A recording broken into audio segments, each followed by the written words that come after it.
అందరికీ నమస్కారం. Welcome to Varalakshmi వ్రతం ప్రసాదాలు సిరీస్. అమ్మవారికి ఇష్టమైన అలానే మన ఇంట్లో ఈజీగా చేసుకోగలిగే ప్రసాదాలతో ఈ బ్యూటిఫుల్ సిరీస్ ని స్టార్ట్ చేసేద్దాం. First recipe గూడాన్నం.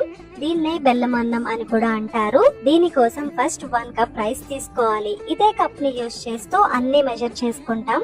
రైస్ ని నీట్ గా వాష్ చేసుకుని ఒక 30 మినిట్స్ అయినా నానబెట్టుకోవాలి. నానబెట్టుకున్న రైస్ ని వాటర్ లేకుండా గిన్నెలోకి తీసుకుని 1 కప్ రైస్ కి 4 కప్స్ వాటర్ యాడ్ చేసుకుని మీడియం ఫ్లేమ్ లో కుక్ చేసుకోవాలి. మధ్య మధ్యలో కలుపుకుంటూ ఇలా మెత్తగా వండుకున్న అన్నాన్ని గరిటతో మ్యాష్ చేసుకుని 1 కప్ రైస్ కి 3 కప్స్ బెల్లం యాడ్ చేసుకోవాలి. మనం యూజ్ చేసే బెల్లాన్ని బట్టే ప్రసాదం కలర్ వస్తుంది. నేను ఇక్కడ ఆర్గానిక్ బెల్లం పొడి యూజ్ చేసా.